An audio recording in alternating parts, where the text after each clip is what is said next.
Hello students, welcome to the next Brahmastra revision lecture. So अब हम chapter 4 के SS की तरफ जा रहे हैं सीए फाइनल ऑडिट में। ये फटाफट रिवीजन करेंगे और खुद को एकदम जबरदस्त कॉन्फिडेंट फील करवाएंगे। सॉरी, थोड़ा रिवीजन लेक्चर में देरी हो गई बिकॉज थोड़ा अनअवॉइडेबल इश्यूज थे, इसलिए but I am back now with the revision sessions. Alright, so chapter 4 जब हम सीए फाइनल का देखते हैं तो इसके अंदर क्लियरली हमें देखने मिलता है कि रिस्क असेसमेंट के कंसेप्ट है ऐसे 315 के हिसाब से। Then concepts of internal control है, क्लाइंट के सिस्टम के concepts, and then evaluation of internal control यानी वो सिस्टम को समझना। देन थोड़े थोड़े पैराग्राफ्स दिए गए हैं फ्रॉम एसए 265 एंड एसए 330, और लास्ट में ग्लोबल लेवल पे यानी इंटरनेशनल लेवल पे जो इंटरनल कंट्रोल को लेकर जो लिटरेचर, जो रूल्स वगैरह है, उसके कुछ रेफरेंसेस दिए गए हैं। ऑलराइट, इतना जब हम मॉड्यूल देखते हैं तो मॉड्यूल देख के इतना क्लियरली हमें पता चल जाता है। एक खाली मेरी रिक्वेस्ट यह है कि मॉड्यूल के अंदर थोड़ा ऐसे 320 का एक खाली नंबर लिखा है लेकिन ज्यादा डिस्कशन किया नहीं है। उन्होंने बोला ये इंटरेस्ट लेवल पे डिस्कस किया हुआ है, इसलिए आप उसमें से देख लीजिए। तो अगर आपको ऐसे 320 रिवाइज करना हो जो एमसीक्यू के लिए बहुत ही अच्छा ऐसे है, ऑलराइट, तो फिर आप मेरा रिवीजन वीडियो जाकर देख सकते हो। रिवीजन वीडियो जाकर देख सकते हो। सर, ये रिवीजन वीडियो कहाँ पे मिलेगा? आपको मेरी YouTube channel the audit academy पे आ जाना है। The audit academy YouTube channel, उसमें आपको प्लेलिस्ट में जाना है और जो ओल्ड कोर्स का प्लेलिस्ट था जो मई 23 नवंबर 23 कुछ लिखा है उसके ऊपर, उसके अंदर आपको ऐसे 320 का रिवीजन सेशन मिल जाएगा। तो ऐसे कोई भी ऐसे जो आपको ओल्ड कोर्स के कुछ रिवाइज करने हो तो फिर वहां से जाकर रिवाइज कर सकते हो। ऐसे तो सेम ही रहने वाला है। ये थोड़ा मटेरियलिटी को लेकर जो उन्होंने लिखा है वो मैंने आपको बता दिया। नाउ जब हम इसके अंदर जाते हैं तो ऐसे 315 का अच्छा खासा थोड़ा डिस्कशन देखने मिलता है। अब ब्रॉडली ऐसे 315 क्या है भाई? Risk assessment procedure, identifying and assessing risk of material misstatement through understanding the entity and its environment.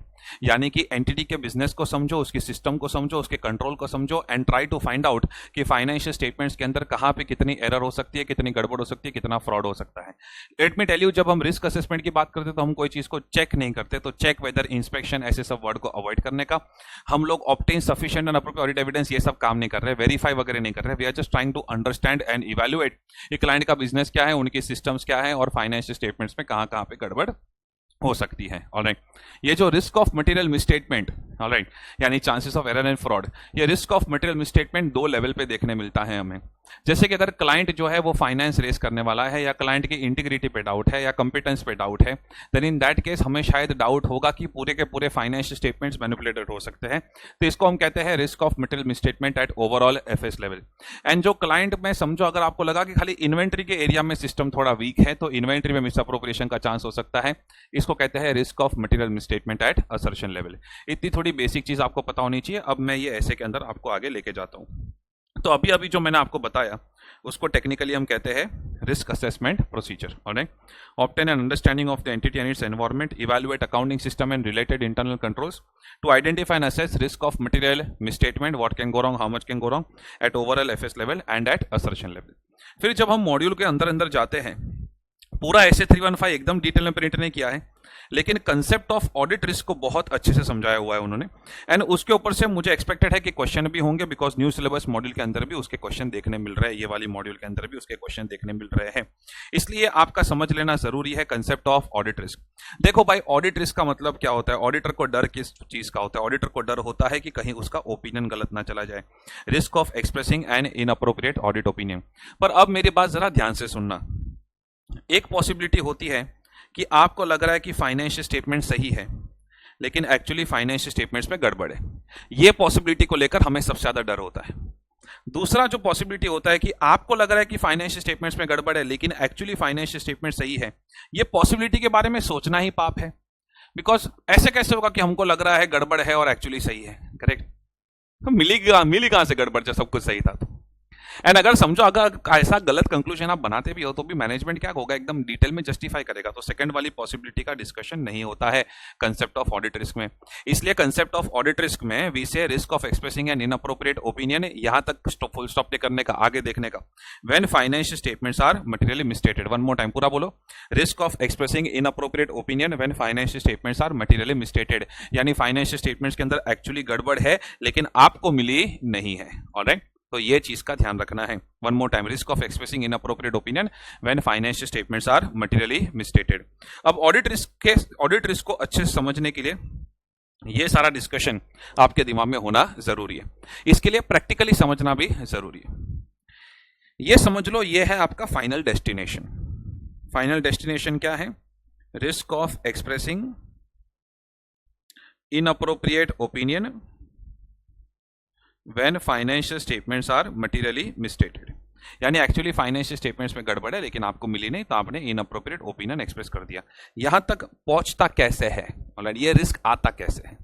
सबसे पहले तो लेट अस, अगर आप डीमार्ट का ऑडिट कर रहे हो तो डीमार्ट में क्या कैश एंड इन्वेंट्री के मिस अप्रोप्रिएशन होने का चांस है? अरे सर, डीमार्ट का इंटरनल कंट्रोल बहुत अच्छा है, साइड पे छोड़ो उसे। मुझे इतना बताओ, अगर आज कोई इंटरनल कंट्रोल ना हो तो क्या डीमार्ट में फाइनेंशियल स्टेटमेंट्स में, आई मीन सॉरी, कैश में, इन्वेंट्री, ये सब अलग अलग आइटम्स से गड़बड़ होने का चांस है? यस। ऑलराइट, इसको कहते हैं inherent risk. What can go wrong? Inherent risk is nothing but susceptibility. Susceptibility means आप कोई वीकनेस से एक्सपोज्ड हो। ससेप्टेबिलिटी ऑफ असर्शन, असर्शन है जो अलग अलग ट्रांजैक्शंस, बैलेंसेस एंड डिस्क्लोजर्स है, alright, they are exposed to a misstatement, यानी something can go wrong, alright, that is inherent risk. Internal control ना हो तो कितनी गड़बड़ हो सकती है? Raw analysis. ऐसी गड़बड़ ना हो इसलिए मैनेजमेंट क्या इंप्लीमेंट करता है? Internal control. लेकिन आपने भी तो डिमांड से कुछ शायद चुराया होगा या सोचा तो होगा कि चोरी तो हो सकती है, नहीं? भाई, कोई भी इंटरनल कंट्रोल फुल प्रूफ नहीं होता। अगर कंट्रोल्स फेल हो गए तो that is called as control risk, यानी कि the risk that internal controls may not be able to prevent or detect and correct misstatements on a timely basis। या तो होने से बचा नहीं पाएंगे, या तो अगर गड़बड़ हो गई तो उसे डिटेक्ट एंड करेक्ट नहीं कर पाएंगे। कोई भी internal control system full proof नहीं होता, थोड़ा बहुत ये पॉसिबिलिटी तो होता ही है। तो inherent risk and control risk, यानी एम्प्लॉयज ने एक्चुअली गड़बड़ की एंड सिस्टम फेल हो गया, तब जाके फाइनेंशियल स्टेटमेंट्स के अंदर गड़बड़ होती है, तब जाके होता है रिस्क ऑफ मटेरियल मिसस्टेटमेंट। फिर किसकी एंट्री होती है? ऑडिटर की। लेकिन कहना है इसे कि ऑडिटर जब ऑडिट प्रोसीजर्स करता है, ऑडिट प्रोसीजर्स परफॉर्म करता है, सो ऑडिट प्रोसीजर्स में ही में also fail to detect misstatements, yes और no sir? Yes sir, detect misstatements, yes sir. तो इसी को हम कहते हैं detection risk. What if auditor fails to detect misstatements? भाई, फाइनेंशियल स्टेटमेंट्स में अगर मटेरियल गड़बड़ हुई एंड ऑडिटर फेल हो गया, तब जाके कौन सी पॉसिबिलिटी बन के आती है? Audit risk, alright. इसलिए अब मेरी बात जरा ध्यान से सुनना। अगर डीमार्ट में एम्प्लॉयज गड़बड़ करेंगे, इसका 60% चांस है, ये सब आपको क्वेश्चन में दिया होगा, एंड डीमार्ट की सिस्टम फेल हो जाएगी, ऑलराइट, डीमार्ट की सिस्टम फेल हो जाएगी, इसका समझो 50% चांस है, ऑलराइट। तो एक्चुअली फाइनेंशियल स्टेटमेंट्स में गड़बड़ होने का चांस क्या है? ये दोनों को मल्टीप्लाई कर देने का, inherent risk into controls, because ये दोनों के रिस्क के कॉम्बिनेशन से ये होता है। और बचपन में हमने प्रोबेबिलिटी चैप्टर में सीखा है कि जब कॉम्बिनेशन की बात आती है तो परसेंटेज को मल्टीप्लाई कर देते हैं। अब वो पूरा डिटेल लॉजिक के साथ नहीं बता रहा हूं, रिवीजन वीडियो इसलिए। So inherent risk into control risk, alright. तो ये कितना हो गया? 30% गड़बड़ होने का चांस है, ठीक है। अब ऑडिटर जो है वो प्रोसीजर्स बहुत बढ़िया तरीके से परफॉर्म करेगा, तो समझो ऑडिटर की जो फेलियर का चांस है, समझो वो 20% है। तो फाइनेंशियल स्टेटमेंट्स में गड़बड़ होगी जो ऑडिटर डिटेक्ट नहीं कर पाएगा। ये दोनों के कॉम्बिनेशन के लिए risk of material misstatement into detection risk कर देने का, ऑलराइट, बिकॉज ये दोनों के कॉम्बिनेशन की वजह से ये होगा, ऑलराइट। सो 30% का 10% होता है 3% एंड 20% होता है 6%। सो ऑडिट रिस्क कितना आएगा आपका? 6%। Am I clear with this? Yes sir, yes sir, alright, okay, so everyone over here। इसलिए जब ऑडिट रिस्क का क्वेश्चन हो, डीमार्ट के एम्प्लॉयज ने गड़बड़ की, डीमार्ट की सिस्टम फेल हो गई एंड ऑडिटर भी फेल हो गया, 60% इंटू 50% इंटू 20%, ऑलराइट। 60% का 50% इज 30% एंड 30% का 20% इज नथिंग बट 6%। तो ऑडिट रिस्क यहाँ पे 6% है। ऑडिट रिस्क कभी भी जीरो नहीं हो सकता, because auditing suffers from inherent limitations. Auditor की भी कुछ अनअवॉइडेबल लिमिटेशंस होती है, लेकिन ऑडिटर हमेशा क्या करेगा? ऑडिट रिस्क को ट्राई करेगा to keep at an acceptably low level, at an, जितना हो सके उतना कम करने की ट्राई करेगा, at an acceptably low level रखने की ट्राई करेगा। इसलिए सबसे पहले हम रिस्क असेसमेंट प्रोसीजर परफॉर्म करके ये सब का अंडरस्टैंडिंग लेते हैं, एंड उसके बाद फिर हम फर्दर ऑडिट प्रोसीजर्स परफॉर्म करके अपने डिटेक्शन रिस्क को कम करते हैं, ताकि ऑडिट रिस्क जो है वो ऑटोमेटिकली कम हो जाए। अब आपको कोई भी तरीके से एमसीक्यू पूछे प्रॉब्लम नहीं होना चाहिए। ऑलराइट, अब मेरी बात सुनो। अगर समझो कि रिस्क ऑफ मटेरियल मिसस्टेटमेंट बहुत हाई है, गड़बड़ होने का चांस बहुत ज्यादा है, तो ऑडिटर भी तो पहले रिस्क एनालिसिस करता है ना, तो उसको ही तो पता चलेगा कि हाँ भाई ये XYZ एरिया में गड़बड़ होने का चांस है, इसलिए तो हम लोग बोलते हैं पहले सिस्टम को अंडरस्टैंड करो फिर आगे की प्रोसीजर्स परफॉर्म करो। तो अगर रिस्क ऑफ मटेरियल मिसस्टेटमेंट बहुत ज्यादा है तो ऑडिटर भी एकदम अलर्ट हो जाता है, इसलिए वो वहां पे ज्यादा मेहनत करता है। जैसे इस वक्त आप ऑडिट सब्जेक्ट में मेहनत कर रहे हो बिकॉज आपको पता है गड़बड़ होने का चांस ज्यादा है, तो आप अपने फेलियर का चांस कम कर रहे हो, वैसे ऑडिटर भी अपने फेलियर का चांस कम करेगा, इसलिए ज्यादा सैंपल लेगा, ज्यादा वेरिफिकेशन करेगा, स्मार्टली काम करेगा, एडिशनल काम करेगा। सो अगर risk of material misstatement is high तो detection risk will be low. Alright, इसलिए ये दोनों के बीच में कौन सा रिलेशनशिप है? इनवर्स रिलेशनशिप है। इतनी चीजें आपके ध्यान में एकदम मस्त होनी चाहिए। बाकी जिसके पास मेरी बुक्स है वो वहां से तो पढ़ ही रहा है, तो आप वहां से रिवाइज कर सकते हो। ऑलराइट, और जिसके पास मेरी बुक्स ना हो अपने अपने रिस्पेक्टिव प्रोफेसर की बुक से भी रिवाइज करो, इट इज फाइन। लेकिन बेस्ट होगा कि अगर आप यहाँ से एक बार ये ऑडिट रिस्क का डिस्कशन देख लो, और अगर पीछे टेस्ट और नॉलेज वगैरह में जाओगे तो उसमें ऑडिट रिस्क के ऊपर आपको कैलकुलेशन वाला क्वेश्चन दिखेगा, वो सॉल्व कर लो तो आपका काम हो गया। ऑलराइट, ओके, पर ये कंसेप्ट इंपॉर्टेंट है, कंसेप्ट ऑफ ऑडिट रिस्क। और क्या क्या लिखा है जब हम रिस्क असेसमेंट के बारे में और देखते हैं मॉड्यूल के अंदर, तो और क्या क्या लिखा है, पूरा ऐसे 315 प्रिंट नहीं किया उन्होंने, वरना तो बहुत ही ज्यादा हो जाता। कुछ ऐसा कंसेप्ट दिया है, steps for risk identification. Trust me, यहाँ पे थोड़ा मुझे मॉड्यूल में गड़बड़ लग रहा है। जब आप स्टेप्स फॉर रिस्क आइडेंटिफिकेशन बोलते हो तो स्टेप्स कैसा होता है? First step, second step, third step, fourth step. लेकिन जब हम यहाँ पे देखते हैं तो कोई स्टेप वाली ज्यादा फीलिंग नहीं आती है ये वाले आंसर के अंदर। एक्चुअली स्टेप्स यही होते हैं, understand the entity and its environment, evaluate the systems related controls, all right, then find out what can be the risk of material misstatement at assertion level and at overall financial statement level। इसी चीज को घुमा घुमा के लिखोगे तो भी answer हो जाता है, लेकिन एकदम घुमा के ना लिखना पड़े इसलिए मॉड्यूल के कुछ पॉइंट्स मैंने यहाँ पे डाल दिए।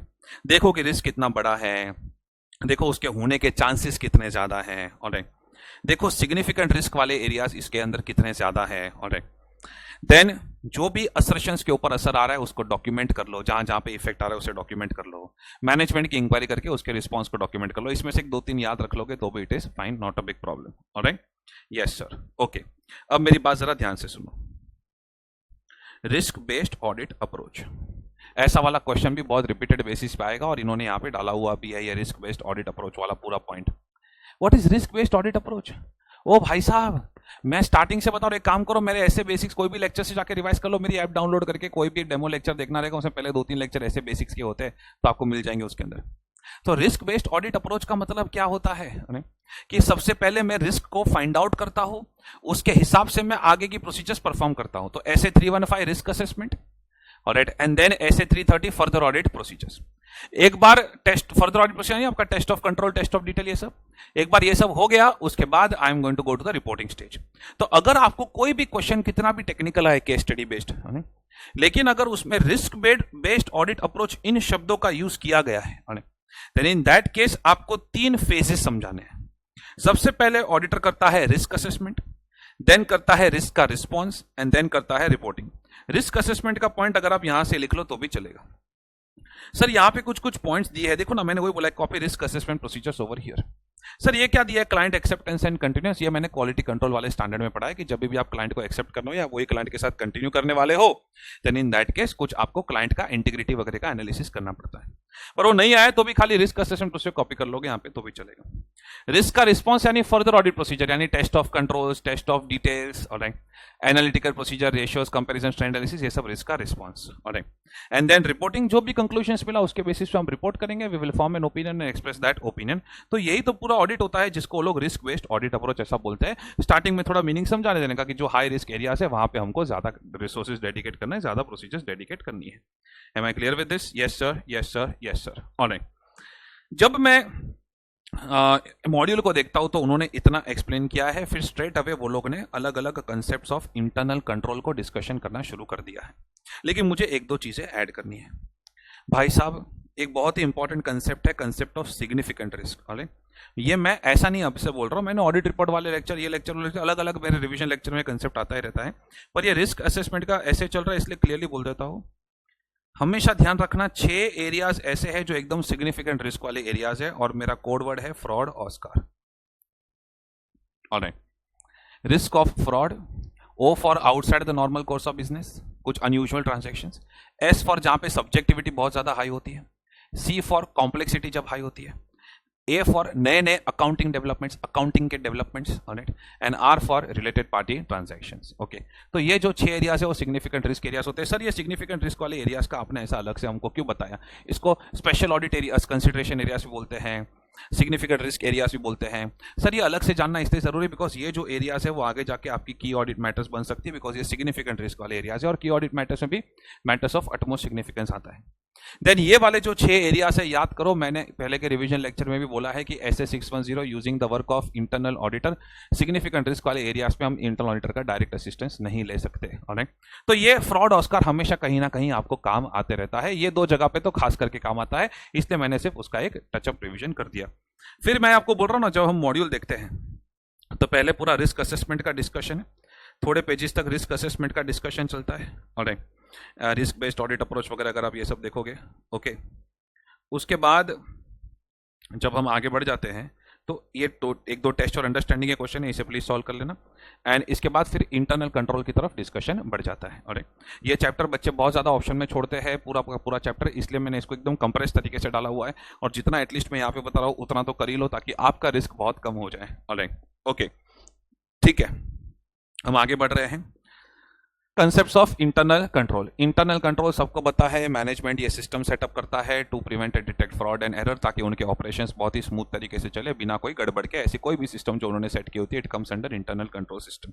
ऑलराइट, लेकिन सबसे पहले उसका डेफिनेशन एंड ऑब्जेक्टिव पढ़ना पड़ेगा, बिकॉज इन्होंने यहाँ पे वो डाला हुआ है। इंटरनल कंट्रोल सिस्टम क्या होता है भाई? एक प्रोसेस होता है जो डिम यानी डिजाइन, इंप्लीमेंट एंड मेंटेन कौन करता है? Management, those charge with governance and other employees of the entity. Correct, ये लोग जो पूरा डिम, ये जो पूरा सिस्टम बनाते हैं, ये क्यों बनाते हैं? ताकि वो लोगों को भरोसा दे सके, टू प्रोवाइड रीजनेबल अश्योरेंस कि वो लोग अपना काम कर रहे हैं। पर कौन सा वाला काम? फोला के रिलेटेड वो लोग अपना काम कर रहे हैं। सर फोला क्या बोला? फोला। ऑलराइट सर, फोला के रिलेटेड काम यानी एफ फॉर फाइनेंशियल रिपोर्टिंग, यानी वो लोग ने सिस्टम ऐसा सेट किया है कि उनके अकाउंट्स जो है, फाइनेंशियल रिपोर्टिंग जो है वो एकदम रिलायबल है। Alright, O for operations, effectiveness and efficiency of operations भी वो लोग एंश्योर कर रहे हैं। Then L for laws, compliance with laws and regulations. And A for assets, यानी असेट्स को बचा के रखने के लिए भी वो लोग सारी सिस्टम सेट कर रहे हैं। Alright, so process which is design, implemented and maintained by management, those charge with governance and other personal, ताकि वो लोगों को भरोसा दे सके कि वो लोग अपने फोला रिलेटेड ऑब्जेक्टिव्स अचीव कर रहे हैं। इसी को हम कहते हैं definition of internal control system. और ये सारे आंसर लिखते वक्त आपको ऐसे 315 का ही रेफरेंस आगे बढ़ाना है। फिर मेरी बात जरा ध्यान से सुनना, कोई भी तरीके से अगर क्वेश्चन में कुछ अकाउंटिंग सिस्टम की बात हो रही है और वो लोग वो पूछ रहे हैं कि अकाउंटिंग सिस्टम में इंटरनल कंट्रोल क्यों इंप्लीमेंट किया जाता है, एक अकाउंटिंग सिस्टम में क्यों ऐसा मेकर चेकर वगैरह ये सब कंट्रोल क्यों चाहिए, ऑब्जेक्टिव्स क्या है of internal control relating to accounting system, तो यही 4 पॉइंट्स लिखना, बिकॉज इससे आपको मार्क्स मिल जाएंगे। द ऑब्जेक्टिव्स आर टाटा टाटा टाटा। और कि टी फॉर ट्रांजैक्शंस जो है वो टाइमली रिकॉर्ड होने चाहिए। आप सोचो ना, अगर आप अकाउंट्स डिपार्टमेंट में सीएफओ, आप टेल मी, आप इंटरनल कंट्रोल सिस्टम क्यों इंप्लीमेंट करते हैं? क्योंकि जो ट्रांजैक्शन है वो प्रॉपर्ली ऑथराइज होने चाहिए, जो ट्रांजैक्शन है वो प्रॉम्पली तुरंत रिकॉर्ड होने चाहिए, टाइमली रिकॉर्ड होने चाहिए, सही अकाउंट में जाने चाहिए, सही पीरियड में होने चाहिए, सही अमाउंट के होने चाहिए, जितना बोलना है लिखो। देन ए फॉर जो असेट्स है, असेट्स सारे बच के रहने चाहिए, सेफगार्डेड होने चाहिए from unauthorized access. And A for assets है, उसका टाइम टू टाइम वेरिफिकेशन होना चाहिए, और जो recorded assets and existing assets है ऑलरेडी ये दोनों टैली होना चाहिए। तो टाटा लिखना अगर आपको पूछते हैं objectives of internal control relating to accounting system. वैसे नॉर्मली तो पेपर एप्लीकेशन बेस्ड एक्सपेक्टेड है, लेकिन जब मैं ऐसे 315 का क्वेश्चन बैंक देखता हूं तो थोड़ा थोड़ा ऐसा थियरी भी डाला हुआ है उन्होंने, इसलिए थोड़ा ये चीजों पे भी ध्यान रखना।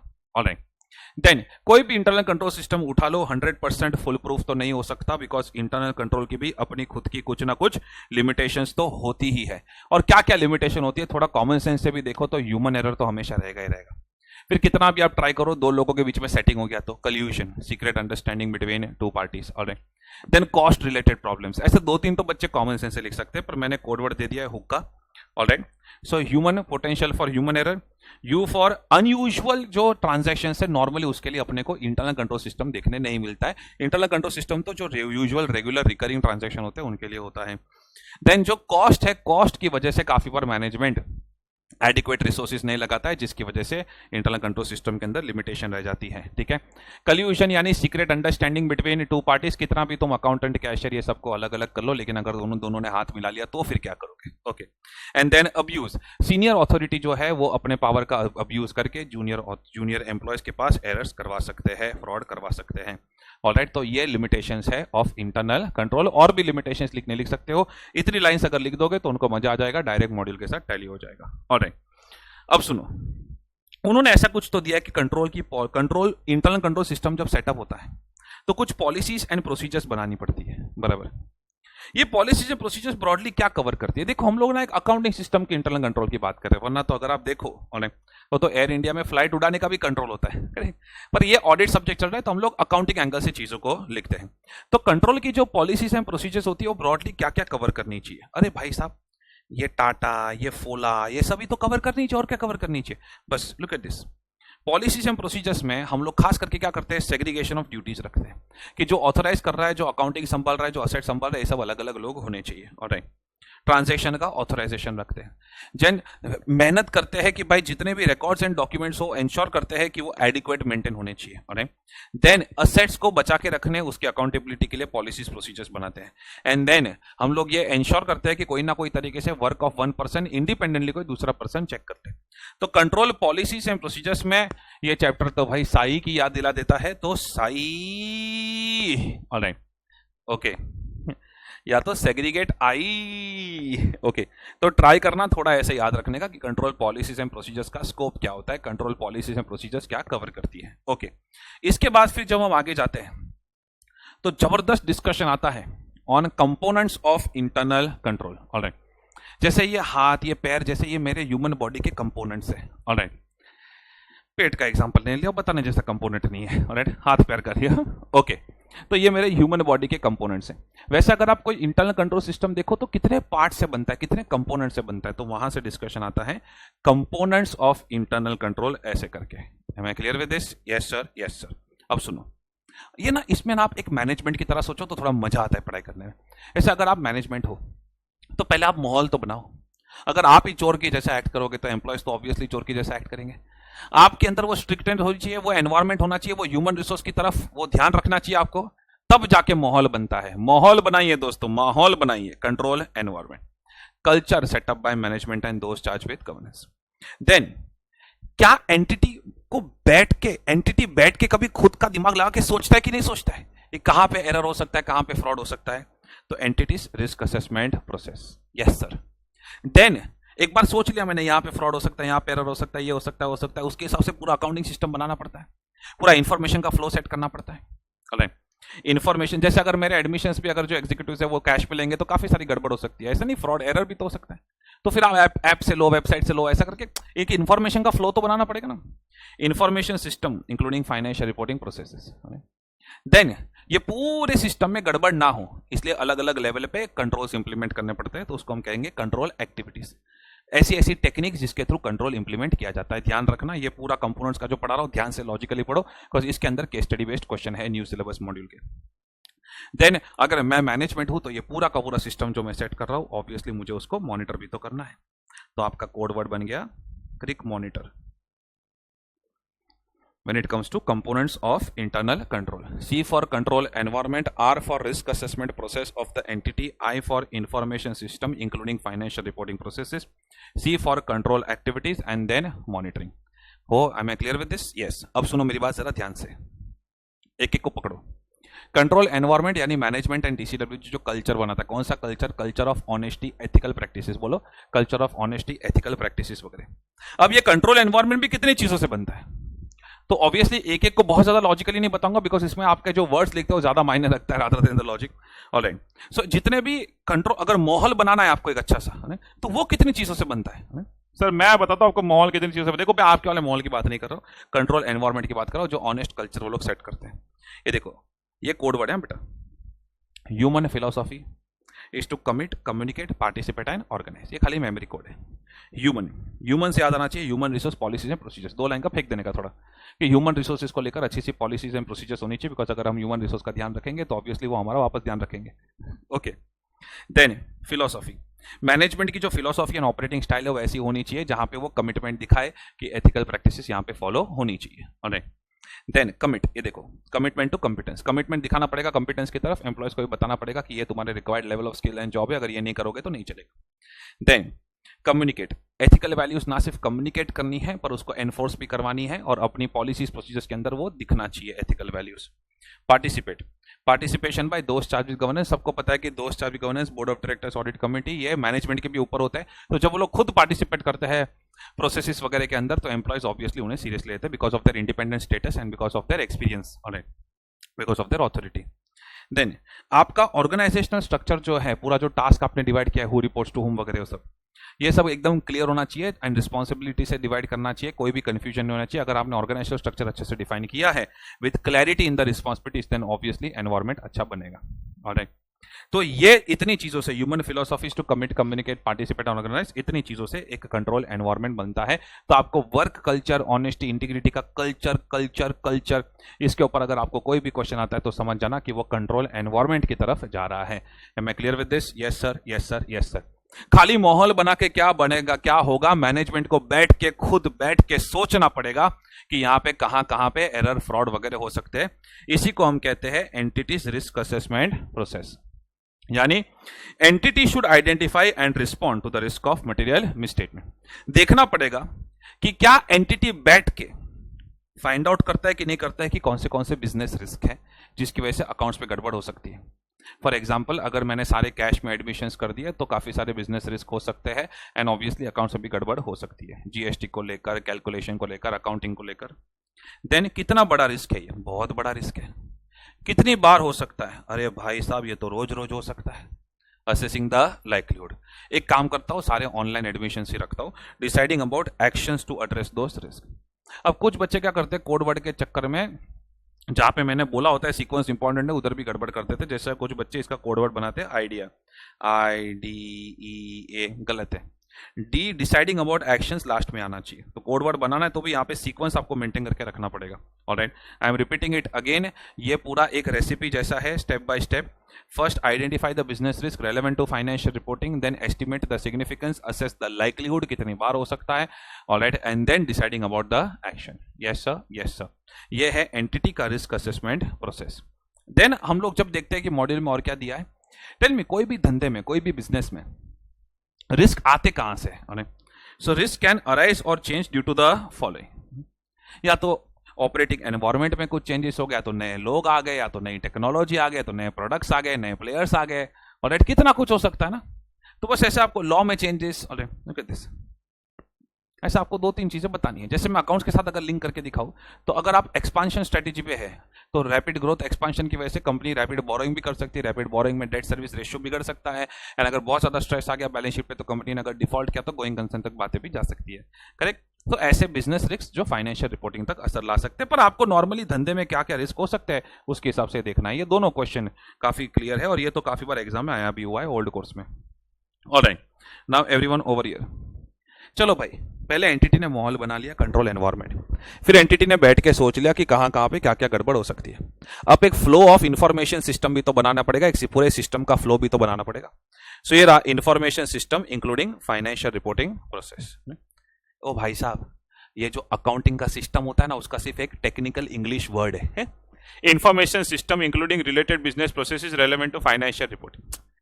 Information system and financial reporting process, ये दोनों वर्ड को जब जोड़ देते हैं तो अकाउंटिंग सिस्टम जैसा गरीब वर्ड ही बनता है। तो मैं क्या बोल रहा हूँ कि ज्यादा टेंशन मत लो, खाली ये बाहुबली टाइप वर्ड यूज हो रहे हैं। टेल मी, अब अगर आप ऑडिटर हो और समझो कोचिंग क्लास का ऑडिट कर रहे हो, तो आपको मैं जो समोसे खा रहा हूं उससे लेना देना है आपको, कि आपको भाई मेरे एडमिशन से लेना देना? एडमिशन से तो पहले देखो तो सही कौन सी मटेरियल ट्रांजैक्शन है, कैसे रिकॉर्ड हो रहे हैं, कौन से रिकॉर्ड्स कहां पे जनरेट हो रहे हैं, पूरा ट्रांजैक्शन फ्लो कैसे होता है, यहां से एडमिशन स्टार्ट होता है, वहां से लेकर जनरल लेजर P&L तक कैसे जाता है। ये होता है information system, how transactions events are initiated, recorded and reported in the financial statements. ये पूरा अकाउंटिंग सिस्टम सेट करते वक्त आप क्या ऑब्जेक्टिव, क्या अचीव करना चाहते हो? अरे वही जो पहले पढ़ा था टाटा, ट्रांजैक्शन टाइम पे रिकॉर्ड होने चाहिए, बराबर रिकॉर्ड होने चाहिए, अमाउंट से होना चाहिए, क्लासिफिकेशन से होना चाहिए, कट ऑफ सही पीरियड में होना चाहिए। That's it. Look at this. मैं एक ऐसा सिस्टम चाहता हूं जिसके अंदर सारे ट्रांजैक्शंस आइडेंटिफाई रिकॉर्ड हो जाए, टाइमली बेसिस पे एकदम डिटेल में ट्रांजैक्शंस को डिस्क्राइब किया जाए, उसकी वैल्यू सही हो, उसका पीरियड सही हो, और उसका प्रेजेंटेशन सही हो। तो अगर आपको कहते हैं कि information system relevant to financial reporting यानी अकाउंटिंग सिस्टम, उसके ऑब्जेक्टिव्स के अंदर क्या मेथड्स होने चाहिए, उससे आप क्या चाहते हो, तो हम ये सारी चीजें चाहते हैं। ऑलराइट, और इसमें आपको टाटा वाला आंसर भी मिक्स करना है तो कर सकते हो। डन, डना डन, डन। ठीक है, अब मैंने पूरा अकाउंटिंग का सिस्टम बना लिया। अब ये पूरे अकाउंटिंग सिस्टम में मैं नहीं चाहता कि कहीं पे गड़बड़ हो, इसलिए मुझे कुछ टेक्निक्स यूज करनी पड़ेगी, मेरा दिमाग लगाना पड़ेगा, कुछ टेक्निक्स यूज करनी पड़ेगी for implementing internal control.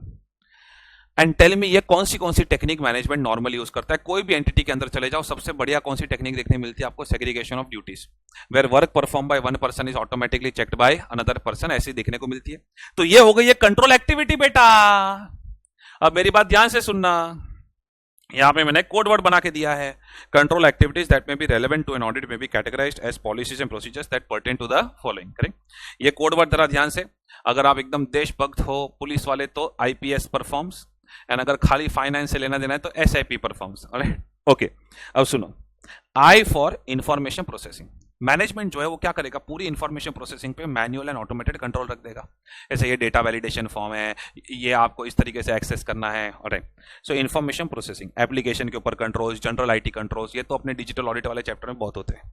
Then physical controls रखने पड़ेंगे, मूवमेंट ऑफ इन्वेंट्री वगैरह के ऊपर, फिजिकल चेक्स, आई कार्ड, ये वगैरह, वो सब फिजिकल कंट्रोल्स। देन सबसे ज्यादा क्या देखने मिलता है? Segregation of duties. ड्यूटीज को डिवाइड इस तरीके से करो कि work perform by one person is checked by another person, maker checker वगैरह प्रोसेस होना चाहिए। जिसके पास अकाउंट्स है उसके पास असेट्स की कस्टडी नहीं होनी चाहिए, जिसके पास असेट्स की कस्टडी उसके पास अकाउंट्स नहीं होना चाहिए, वाइस वर्सा। ऑलराइट, तो ये सेग्रीगेशन ऑफ ड्यूटीज, थोड़ा ऐसे एक्सप्लेन करने का। Then performance reviews, new syllabus module में इसके ऊपर केस स्टडी बेस्ड क्वेश्चन है। परफॉर्मेंस रिव्यू क्या होता है, इसलिए बोल रहा हूं थोड़ा लॉजिकली समझो क्या डिस्कस करें। परफॉर्मेंस रिव्यू क्या होता है कि हर एक डिपार्टमेंट को अपना अपना बजट दे दो, अपने अपने टारगेट दे दो, एंड देन देखो वेदर अपने बजट एंड टारगेट के हिसाब से उन्होंने परफॉर्म किया कि नहीं किया। If they have not performed as per that, right, then review करो कि क्या गड़बड़ हुई है, एंड देन उनको क्वेश्चंस पूछो for that for which they have to give the justified answer. ये होता है आपका परफॉर्मेंस रिव्यू। ऑलराइट, तो उन्होंने क्या किया मॉड्यूल में, केस स्टडी में बताया है कि भाई इस ये बजट सेट हो रहे हैं, डिपार्टमेंट को चेक किया जा रहा है कि वेदर अपने बजट के अंदर रह के काम कर रहा है कि नहीं कर रहा है, जहां पे कॉस्ट ज्यादा गया है वहां पे मैनेजर से एक्सप्लेनेशन लिए जा रहे हैं, तो ये कौन सी टेक्निक है? तो बोलना पड़ेगा भाई ये परफॉर्मेंस रिव्यू है। परफॉर्मेंस रिव्यू है, ये एक कंट्रोल एक्टिविटी है जो एक बहुत ही इंपॉर्टेंट कंपोनेंट है इंटरनल कंट्रोल का। Am I clear with this? Yes sir. Alright, अब सुनो मेरी बात, मैं अगर मैनेजमेंट हूं तो ये पूरा का पूरा क्रिक जो है, ऑलराइट, ये पूरा का पूरा क्रिक जो है वो क्रिक सही तरीके से फॉलो हो रहा है कि नहीं हो रहा है, उसके लिए मुझे क्या करना पड़ेगा? मॉनिटरिंग। ऑलराइट, अब मॉनिटरिंग मैनेजमेंट कैसे करता है? देखो, मॉनिटरिंग एक्टिविटीज करके आपको पूछ सकते हैं। मॉनिटरिंग मैनेजमेंट कैसे करता है? ये रहा कोड वर्ड, सेपरेटली इवैल्यूएट एक्स on ongoing basis. Separately evaluate, पहले तो एक सेपरेट इवैल्यूएशन बिठा सकते हो। बड़ी बड़ी कंपनीज जो है वो अलग से इंटरनल ऑडिट डिपार्टमेंट वगैरह क्यों बिठाती है? Separate evaluation. X, external communication कर सकते हो एक्सटर्नल पार्टीज के साथ। ऐसा अगर मैं सीएफओ तो मैंने खुद ही ट्रेड रिसीवेबल्स के साथ बात कर ली, ऑलरेडी, या डेटर्स के साथ बात कर ली, अमाउंट्स चेक किए, कम्युनिकेशन किया with third parties to understand कि मेरी सिस्टम सही से चल रही है कि नहीं चल रही। एंड एक होता है ऑनगोइंग एक्टिविटीज। ऑनगोइंग एक्टिविटीज यानी आपकी नॉर्मल रिकरिंग एक्टिविटीज के अंदर, नॉर्मल रिकरिंग एक्टिविटीज के अंदर मॉनिटरिंग को एम्बेड कर दो, यानी मॉनिटरिंग को अंदर बूंद दो। It should look as if ये नॉर्मल रिकरिंग एक्टिविटीज ही है। जैसे डे एंड पे मेरे पास एक एक्सेप्शन रिपोर्ट आना चाहिए कि कुछ गड़बड़ हुई रहेगी तो उसकी एक समरी बना के मुझे भेज देना, that's it. Monitoring ongoing activities के थ्रू। सो सेपरेटली इवैल्यूएट एक्स ऑन ऑनगोइंग बेसिस, ये है अपना code word for monitoring activities. So one more time, आपका पूरा कंपोनेंट्स ऑफ इंटरनल कंट्रोल जो एक भारी भरकम डिस्कशन है मॉड्यूल के अंदर, ये आपका हो गया है क्रिक, मॉनिटर, और इतनी चीजों को एकदम करके पी जाओ। ऑलराइट, ओके, चलो, ऐसा आवाज इसलिए निकाला बिकॉज मुझे पता है ये चैप्टर ज्यादा आपको पसंद नहीं है, फिर भी करके आपको पीना पड़ेगा। Right, okay. नाउ जब हम चैप्टर के अंदर आगे बढ़ते हैं तो इंटरनल कंट्रोल के डिस्कशन के अंदर ही और भी कंसेप्ट दिखते हैं। इंटरनल चेक सिस्टम, भाई इंटरनल चेक सिस्टम सबसे पहले, इसके पहले मैं कुछ भी पढ़ो, ये भी एक पार्ट ऑफ इंटरनल कंट्रोल ही है। इनफैक्ट मैं क्या बोल रहा हूँ सुनो ना, ये जो सेग्रीगेशन ऑफ ड्यूटीज है ना, इसी का मॉडर्न वर्ड है इंटरनल चेक। ऑलराइट, क्या होता है? Work perform by one person should be checked automatically checked by another person, maker checker process. Alright, खाली ड्यूटीज को डिवाइड करना है, सेग्रीगेशन ऑफ ड्यूटीज, पर ड्यूटीज को डिवाइड इस तरीके से करना कि work perform by one person is checked by another person, that is internal check. Alright, तो ये देखिए, अब इंटरनल चेक को लेकर मैं देख रहा हूं कि मॉड्यूल के अंदर क्वेश्चन है, तो प्लीज जरा ध्यान देना। स्टाफ ड्यूटीज को ऐसे अरेंज करो कि no one person can carry through a transaction and record every aspect. Transaction का 100% कंट्रोल किसी एक पर्सन के हाथ में नहीं होना चाहिए। अब ये इंटरनल चेक सिस्टम आया क्यों है, ऑब्जेक्टिव्स क्या है? अरे to prevent detect fraud and error, खास करके टू प्रिवेंट, ताकि एरर हो ही ना।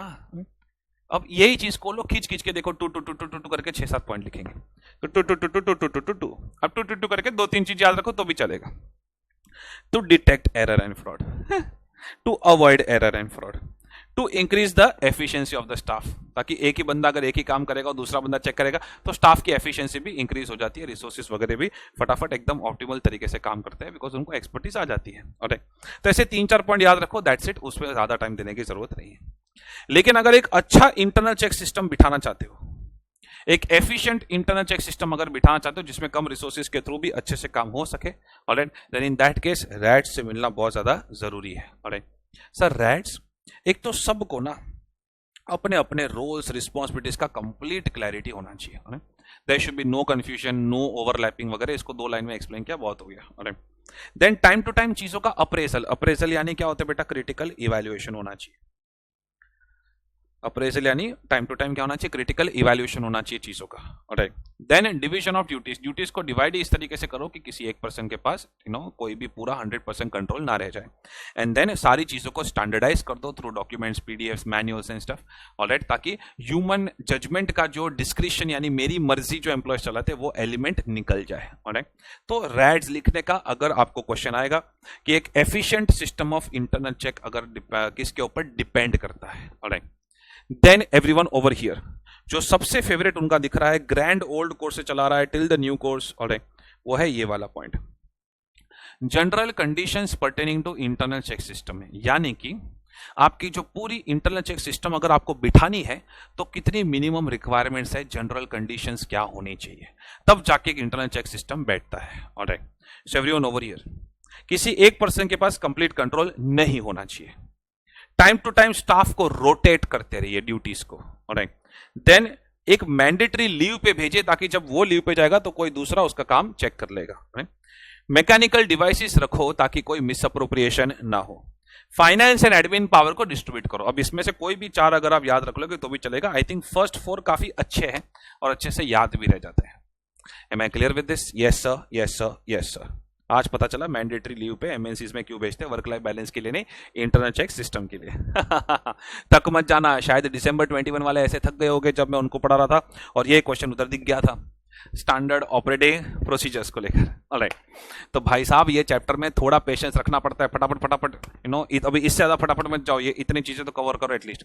सर ये क्या है एसओपी, स्टैंडर्ड ऑपरेटिंग प्रोसीजर्स? अरे भाई साहब, जब इंटरनल चेक सिस्टम को एक स्टैंडर्ड तरीके से डॉक्यूमेंट में लिखा जाए, ऑलराइट, पूरी एंटिटी के जो भी पॉलिसीज प्रोसीजर्स है वो एक स्टैंडर्डाइज किया जाए और जब उसको डॉक्यूमेंट में डाला जाए तो उसी को हम कहते हैं स्टैंडर्ड ऑपरेटिंग प्रोसीजर्स, सबको फॉलो करनी होती है। So it is a well defined set of the processes. अगर एक अच्छे एसओपीस हो तो उसके अंदर clear role, responsibilities, process, control, documentation सब कुछ डिफाइन होता है।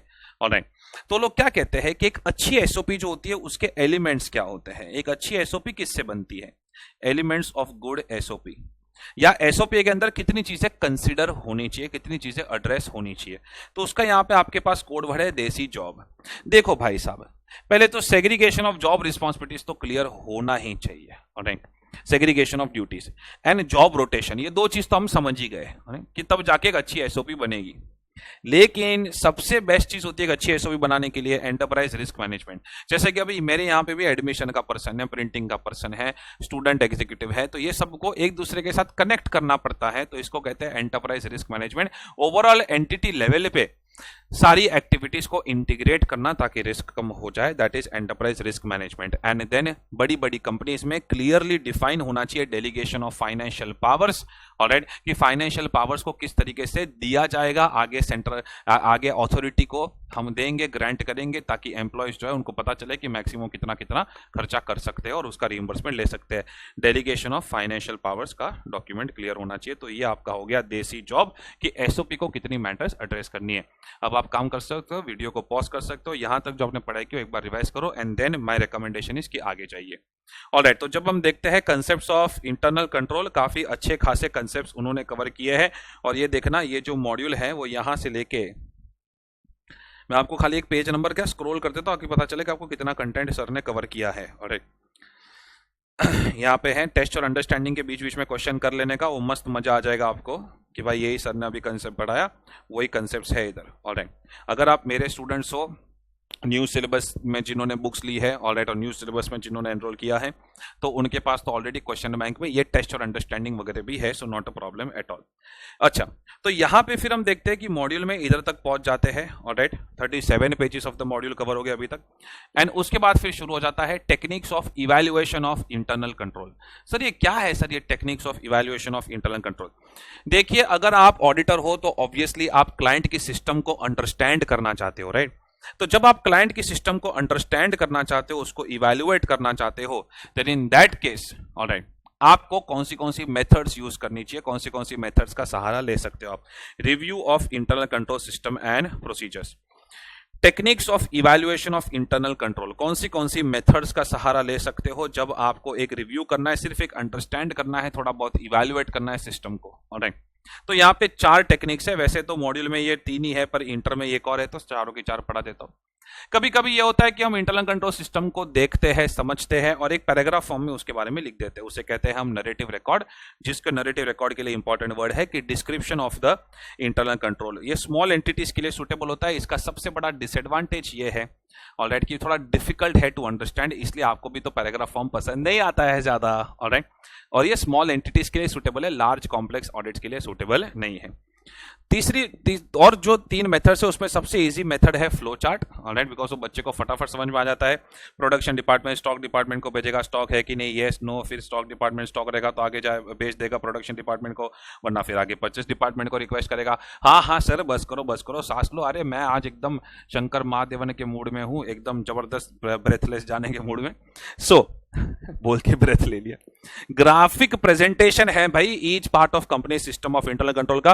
फ्लो चार्ट जो है वो सबसे कंसाइज वे है रिकॉर्डिंग का। ये नरेटिव एक्सप्लेनेशन को मिनिमाइज कर देता है, पूरा फ्लो दिखाता है, नीट एंड विजुअल पिक्चर दिखाता है। ऑलराइट, तो थोड़ा बहुत फ्लो चार्ट का तारीफ करो, थोड़ा बहुत उसका मीनिंग लिखो, बट ऑब्वियसली फ्लो चार्ट बनाने के लिए ऑडिटर को एकदम कंप्लीट अंडरस्टैंडिंग होना जरूरी है। खाली फ्लो चार्ट के लिए एक चीज मुझे आपको जो बतानी है वो ये है कि जब हम मॉड्यूल देखते हैं उसके अंदर पेजेस बढ़ क्यों गए, बिकॉज उन्होंने ना अलग अलग फ्लो चार्ट्स ड्रॉ किए हैं। ये देखो, ये कोई एक चार्ट अगर आपको देखना है तो ठीक है, लेकिन ओल्ड कोर्स से भी 2018 से 2023, उसके पहले भी grand old course, already because मैं तो कब से पढ़ा रहा हूँ, यूट्यूब का जन्म हुआ उसके पहले। तो मैं क्या बोल रहा हूँ कि ये जो आप जो डायग्राम्स देखोगे, ओके, तो ये डायग्राम्स उन्होंने एग्जाम में आज तक पूछे नहीं है, पर एक बार ग्लांस कर लोगे तो एक खाली आइडिया आ जाएगा। फिर उन्होंने बोला इतने सिंबल भी यूज कर सकते हैं हम लोग फ्लो चार्ट में, तो ये सब सिंबल्स वगैरह भी दिए हैं। अगर आपके पास टाइम है तो, बहुत ही ज्यादा स्ट्रगल कर रहे हो तो फिर रहने दो। ऑलराइट, ओके, तो एक बार ग्लांस करोगे तो थोड़ा आइडिया आ जाता है उसमें, नथिंग एल्स, वरना तो एग्जाम में ऑन द स्पॉट भी फ्लो चार्ट बना सकते हो, नॉट अ प्रॉब्लम। ओके, तो ये फ्लो चार्ट को लेकर। अब भाई साहब मेरी बात जरा ध्यान से सुनना, ये चेकलिस्ट एंड क्वेश्चनर है, करें, ये 2 चीजों को लेकर आपको कंप्लीट अंडरस्टैंडिंग होना जरूरी है। लोगों का दिमाग में यह है कि क्वेश्चन फॉर्म में अगर हम कुछ पूछते हैं, whether whether whether whether whether whether करके हम लोग क्वेश्चंस लिखते हैं और क्लाइंट से जवाब मांगते हैं तो क्वेश्चनर है, और जब पॉइंट फॉर्म में हम लिखते हैं तो चेकलिस्ट है। ऐसा जरूरी नहीं है, चेकलिस्ट भी क्वेश्चन फॉर्म में हो सकता है। अब मेरी बात जरा ध्यान से सुनना, चेकलिस्ट एंड क्वेश्चनर में सबसे बड़ा डिफरेंस क्या है?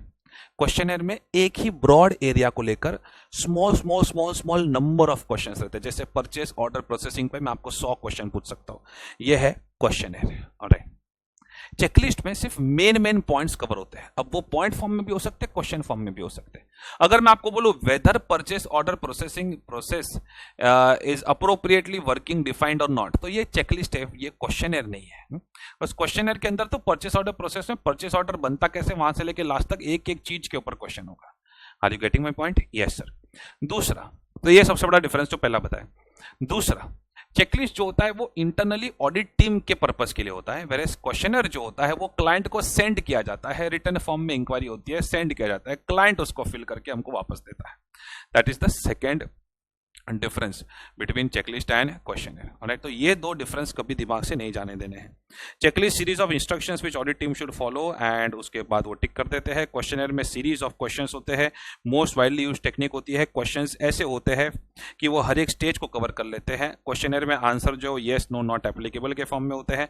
नॉर्मली नो आंसर में अपने को डिफेक्ट पता चलता है और क्वेश्चनर जो है वो क्लाइंट को इशू किया जाता है। तो चेकलिस्ट नॉर्मली इंटरनल टीम के लिए होता है एंड क्वेश्चनर जो है वो क्लाइंट को इशू किया जाता है। चेकलिस्ट जो है वो ब्रॉड एरिया कवर करता है एंड क्वेश्चनर जो है वो वन ब्रॉड एरिया में it covers various number of small small questions जहां पे each every single stage is covered. Alright, yes sir, ये मेजर डिफरेंस है बिटवीन चेकलिस्ट एंड क्वेश्चनर। जब भी हम क्वेश्चनर बनाते ना तो एक बेसिक अजम्पशंस, बेसिक धारणाएं होती है हमारी। एक क्लाइंट के यहां पे कुछ ना कुछ सिस्टम होगा, वो सिस्टम के अंदर डिवीजन ऑफ ड्यूटीज होगा, तब जाके तो वेदर वेदर करके क्वेश्चंस बनेंगे। वो कुछ डॉक्यूमेंट्स मेंटेन करते होंगे, बस ज्यादा याद मत रखो, खाली ये क्वेश्चन देख लो। Following basic assumptions about elements of good control are taken into account while using standard internal control questionnaire। जब एक स्टैंडर्ड इंटरनल कंट्रोल क्वेश्चन है 3-4 क्लाइंट प्लेस पे आप यूज करते हो, तो एक स्टैंडर्ड क्वेश्चनर बनाते वक्त कौन सी चीजों का आप assumption लेते हो कि भाई कुछ common business procedures most business concerns use करते हैं। इसलिए तो जब भी आप सपोज मुझे एडमिशन के बारे में पूछोगे तो आप जीएसटी ने एम्प्लॉय कौन सा डेजिग्नेटेड है, डॉक्यूमेंट का जनरेट होता है, इसे पूछोगे ना, बिकॉज ये कुछ कॉमन बिजनेस प्रोसीजर्स है। देन ये जो 2 पॉइंट है वो यही है कि भाई कहीं ना कहीं सेग्रीगेशन ऑफ ड्यूटीज होता होगा, डिवीजन ऑफ ड्यूटीज होता होगा, तब जाके हम लोग पूछते हैं whether work perform by one person is checked by another person और नॉट। देन हम ये भी अज्यूम करते हैं कि कुछ ना कुछ डॉक्यूमेंटेशन भी मेंटेन होता होगा।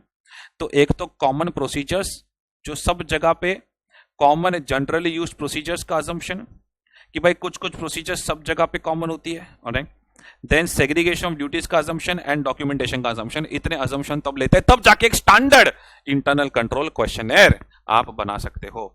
M I clear with this? Yes sir, yes sir. अब सुनो, ये तो ऑब्वियसली एमसीक्यू फेवरेट है उनका, techniques of evaluation of internal control. कभी कभी समझो कुछ ब्रीफ में लिखना पड़ा कि ये इंटरनल कंट्रोल को इतना अंडरस्टैंड करके इतना एफर्ट हम क्यों लेते हैं, इससे क्या फायदा होता है। ऑलराइट, अरे फायदा क्या होता है समझ में आता है, कहाँ पे फ्रॉड एरर वगैरह हो सकता है, फ्लो समझ में आता है, रिकॉर्ड्स कौन से वेरीफाई करने समझ में आता है, रिकॉर्ड्स रिलायबल प्रोड्यूस हो रहे नहीं हो रहे, ये सब थोड़ा समझ में आता है। लुक एट दिस, मुझे पता चलता है कि मैं सिस्टम के ऊपर भरोसा करूं कि नहीं करूं, मुझे पता चलता है वीकनेस कहाँ पे है, मुझे पता चलता है कि मुझे मेरे आगे प्रोसीजर्स क्या करनी है। थोड़ा अपने हिसाब से बेनिफिट्स लिख देना कि एज एन ऑडिटर हमको क्या बेनिफिट है of reviewing the internal control system. Am I clear with this? Yes sir, yes sir, yes sir. तो ये आपका पॉइंट पूरा इवैल्यूएशन ऑफ इंटरनल कंट्रोल को लेकर है। इसके बाद मस्त शुरू हो जाता है ऐसे 265 का डिस्कशन, जो मैंने एक मेरे बैच लेते वक्त जो नोट्स बनाई थी वो नोट्स को यहाँ पे मैंने कॉपी पेस्ट किया हुआ है। थोड़े हैंडराइटिंग ऑब्वियसली अच्छे नहीं है बट कंटेंट एकदम गोल्ड कंटेंट है। Alright, so everyone over here. सबसे पहले तो ऐसे 265 का टाइटल क्या है? ऐसे 265 का टाइटल है communicating deficiencies in internal control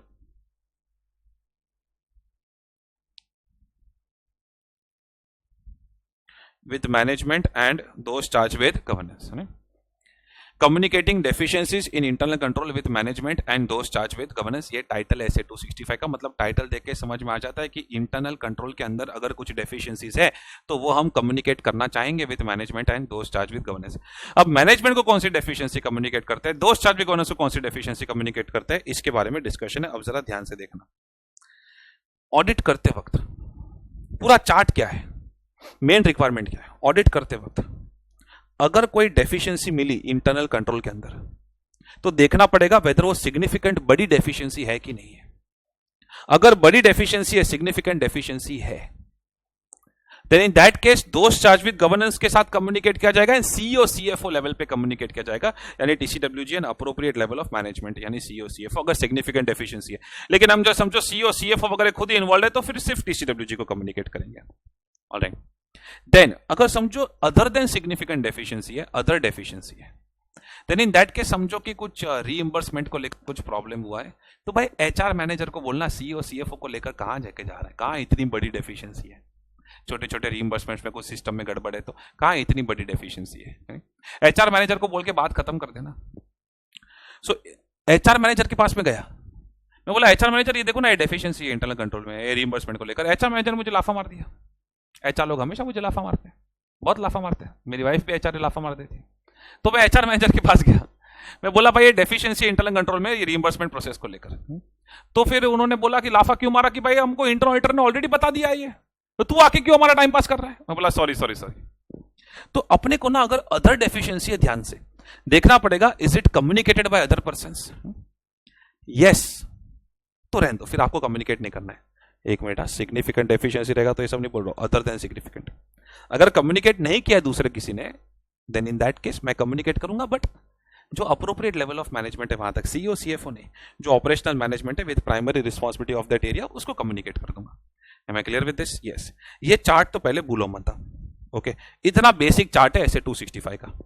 अब सबसे पहले तो डेफिशिएंसी का मतलब क्या होता है। डेफिशिएंसी यानी एक तो कंट्रोल मिसिंग है, या तो कंट्रोल है पर सही से काम नहीं कर रहा है। देन हमको कैसे पता चलेगा कि भाई जो मेरे सामने डेफिशिएंसी आई है वो सिग्निफिकेंट डेफिशिएंसी है कि नहीं है। देखो वैसे तो एग्जाम में थोड़ा केस स्टडी पढ़ के पता चल जाएगा, तो बोल देंगे आपको कि सिग्निफिकेंट डेफिशिएंसी है, लेकिन मॉड्यूल ने कुछ कुछ फैक्टर्स भी दिए हैं जहां से आपको कंक्लूजन आ सकता है कि ये सिग्निफिकेंट डेफिशिएंसीज है। ऑलराइट, ये देखो, ये मैंने कोड वर्ड देके ऐसे, सॉरी यहाँ पे प्रिंट कर दिया, like volume and amount of सुसु एंड कंट्रोल इट। सर ये क्या है सर? अरे वेट, लाइक से पॉइंट आता है, मैं यहां पे लिख देता हूं, लाइक से पॉइंट आता है लाइकलीहुड। अगर डेफिशिएंसी का प्रोबेबिलिटी हो है कि ये मटेरियल मिसस्टेटमेंट में कन्वर्ट हो सकती है और वो लाइकलीहुड हाई है, तो वो सिग्निफिकेंट डेफिशिएंसी है।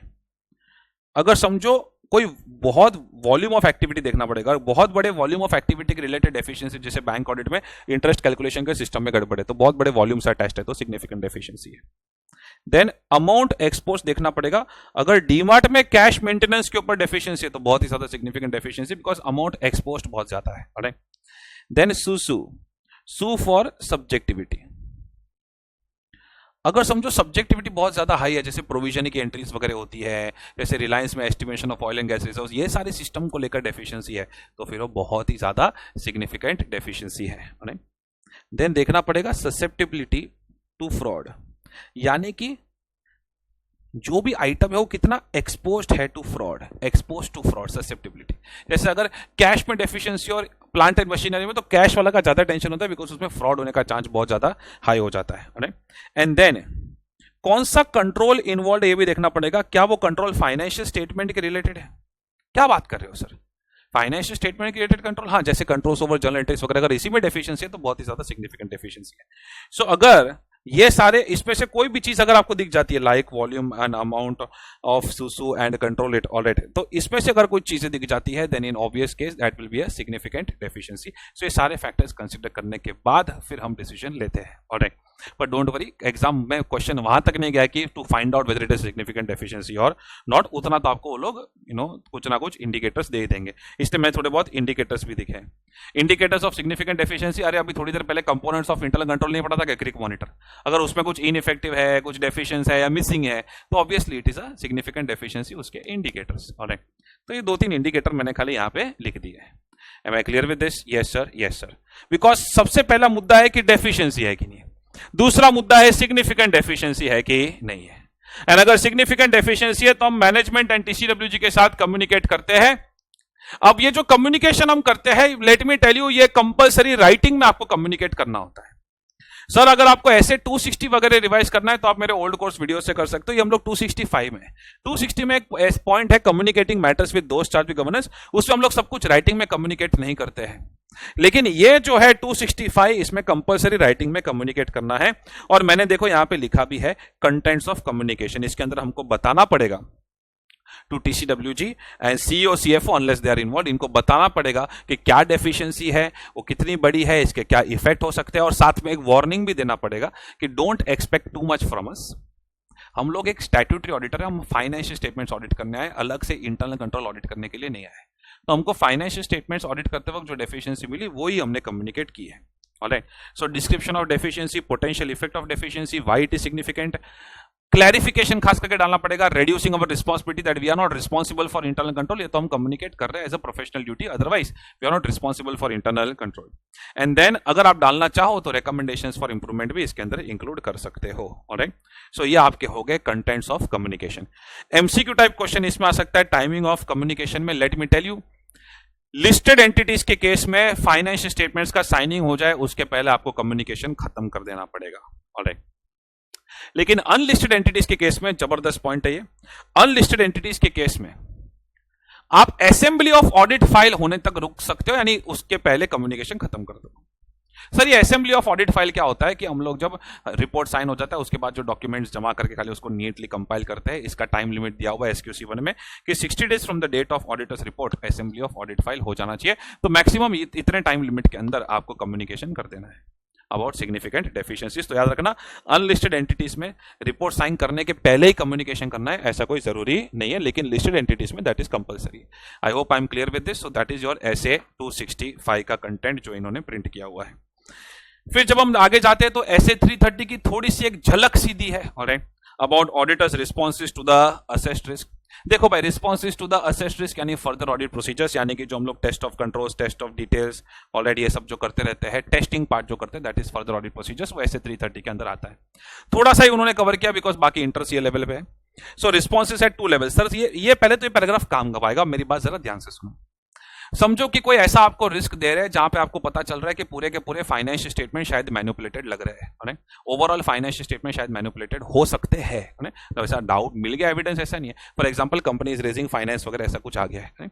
सो अगर आपको क्लियरली दिख गया है कि ROMM at overall FS level है यहाँ पे, या तो क्वेश्चन ने बोल दिया कि भाई risk of material statement at overall FS level है, भाई जब पूरे फाइनेंशियल स्टेटमेंट्स पे गड़बड़ होने का रिस्क है, देन इन दैट केस मुझे एक अच्छी टीम लगेगी, एक्सपीरियंस टीम लगेगी, उसका सुपरविजन करना पड़ेगा, देन उनको बताना पड़ेगा बहु सरप्राइज देने का थोड़ा काम करते वक्त, एंड जो भी nature, timing, extent of procedures है उसके अंदर चेंजेस करने पड़ेंगे बिकॉज मुझे मिल चुका है risk of material statement at overall FS level. So team का पॉइंट, एक्सपीरियंस का पॉइंट, और अनप्रेडिक्टेबिलिटी का पॉइंट, चेंजेस का point. So experienced team, changes in experienced team are unpredictable, ऐसा कुछ कोडवर्ड बना लो, या unpredictable experienced team keeps changing। तो एक्सपीरियंस टीम का point, changes in nature, time, external procedure and unpredictability add करना है इन अवर वेरिफिकेशन, करेक्ट। तो ये आप बोलोगे responses at overall FS level. Then responses at assertion level, let me tell you, वो तो अभी जो भी वो लोग असर्शन बना के देंगे उसमें जो गड़बड़ होगी उसके हिसाब से हम रिस्पॉन्ड करेंगे। बट टेल मी, अगर फुल्ली ऑटोमेटेड एनवायरमेंट होता है, कोई ट्रांजैक्शन फुल्ली ऑटोमेटेड तरीके से अगर रिकॉर्ड हो रहा है, तो हम लोग ना ज्यादा टेस्ट ऑफ डिटेल्स नहीं करते, सिस्टम चेक कर लेते हैं। जैसे बैंक ऑडिट में पूरा का पूरा एटीएम वेरीफाई, एटीएम का सिस्टम देख लेंगे, लेकिन एक एक एटीएम का ट्रांजैक्शन चेक करते नहीं बैठेंगे। तो इसको हम लोग बोलते हैं ओनली टीओसी अप्रोच। वो तो जैसा असर्शन वैसा अप्रोच, जैसी आइटम वैसा approach, I mean transaction balance and disclosure की बात करो। देन जहां पे थोड़ा मैनुअल होता है, थोड़ा इनवॉइस का एक्यूरेसी वगैरह चेक करना होता है, तो वहां पे थोड़ा हम लोग टेस्ट ऑफ डिटेल्स लेके जाते हैं, only test of details. Audit of estimates पे बहुत काम आता है ओनली टेस्ट ऑफ डिटेल्स। वहां पे सिस्टम चेक करके क्या करेंगे, अपने को तो अमाउंट्स चेक करने हैं। देन स्टॉक ऑडिट का अगर मैं एग्जांपल दूं तो भाई उसके अंदर तो सिस्टम भी इंपॉर्टेंट है, डॉक्यूमेंट्स भी इंपॉर्टेंट है, तो मोस्ट ऑफ द आइटम्स से हमारा लगता है कंबाइंड अप्रोच। तो जब असर्शन लेवल की बात करूं तो असर्शन में based upon the nature of assertion, transaction, balances, disclosures वगैरह, इसके बेसिस पे मैं डिसाइड करता हूं कि मेरा अप्रोच क्या होना चाहिए। एंड देन ऑब्वियसली मेरा जो भी nature, timing and extent of procedure है वो ऐसा होना चाहिए कि it is responsive to the risk, यानी जैसा रिस्क उसके हिसाब से मेरा nature, timing and extent of procedure. पर उसमें से ज्यादा कुछ आपको एग्जाम में लिखना नहीं पड़ेगा। ये अच्छा केस स्टडी आ सकता है जहां पे पूरे फाइनेंशियल स्टेटमेंट्स में रिस्क का आपको चांस दिखा दे एंड फिर आपको बोले कि आपको क्या करना है responding to that situation. Alright, इसके बियॉन्ड एसए 330 नहीं है। ऑब्वियसली अगर आपको प्रोनाउंसमेंट्स वाला एसए 330 रिवाइज करना है तो मैं ओल्ड कोर्स में करवाता था, वो प्लेलिस्ट आप देख सकते हो। Am I clear with this? Yes sir, yes sir, yes sir. Okay, फिर जो लास्ट अंतिम पार्ट है ये ये चैप्टर का, वो है कि कुछ इंटरनेशनल लेवल पे जो अलग अलग इंटरनल कंट्रोल के बारे में जो चीजें लिखी गई है उसके रेफरेंसेस दिए हैं। ऑलराइट, अब लेट मी टेल यू, ये तो बाय हार्ट करने वाली चीज है। आपको बताता हूं कैसे क्वेश्चन आएंगे, क्या करना है। जैसे कि फॉर एग्जांपल ये कैनेडियन, एक का एग्जांपल देते तो बाकी आप देख लेना। Canadian institute of chartered accountants है, कोकोआ। तो इन्होंने क्या किया, इंटरनल कंट्रोल में 20 कंडीशंस डाली, 20 क्राइटेरिया बताए जिससे आप अच्छा इंटरनल कंट्रोल सेटअप कर सकते हो। ऑलराइट, तो अगर 20 क्राइटेरिया फॉर इफेक्टिव कंट्रोल आया, बोला कौन सा फ्रेमवर्क है जो 20 क्राइटेरिया फॉर इंटरनल कंट्रोल बोलता है, तो क्राइटेरिया फॉर कंट्रोल यानी कोको, और वो बोल देने का COCO, COCO framework Canadian institute ने एस्टैब्लिश किया है, और कनाडा ऐसे करता रहता है। देन इंफॉर्मेशन टेक्नोलॉजी रिलेटेड कौन सा फ्रेमवर्क है जिसमें बोला है कि कंट्रोल्स कैसे होना चाहिए, क्वाबिएट, क्वाबिएट, और उसके अंदर 34 हाई लेवल प्रोसेसेस दिए। तो मैंने क्या किया है, उन्होंने 3-4 पैराग्राफ में एक्सप्लेन, अभी 3-4 पैराग्राफ में 3-4 लाइन में एक्सप्लेन किया है हर एक फ्रेमवर्क। मैंने ना उसमें से जो मेन पॉइंट्स है ना, जिससे पता चलेगा कि अच्छा ये वाला फ्रेमवर्क टिक करना है, वो लिख दिया है। तो ये तो on the day of exam से आप रिवाइज करो तो बेटर है। जैसे अभी यूनाइटेड स्टेट्स ऑफ अमेरिका का रेफरेंस आया तो वो सार्बास-ऑक्सली एक्ट है, और तो एक बार खाली देख लो आप, बट एज ऑफ नाउ तो ज्यादा जरूरत नहीं है, एग्जाम डे पे अगर करो तो इट इज बेटर, और एग्जाम डे पे देख रहे हो तो फिर खत्म करो, नहीं? तो ये है आपका पूरा का पूरा चैप्टर 4। ये पूरा का पूरा चैप्टर 4 जैसे मैंने पढ़ाया वो कर लीजिए, एंड देन आप इसके क्वेश्चन बैंक सॉल्व कर लीजिए। That is more than enough. जो मेरे स्टूडेंट्स हो मेरी क्वेश्चन बैंक सॉल्व कर लो, you are done with this. Alright, I hope आप वीडियो में यहाँ तक पहुंचो। अगर यहाँ तक पहुंचो बेटा तो कमेंट करो that I completed the video. Alright, chapter 4 अगर आपने कंप्लीट किया, it is very good, all the best.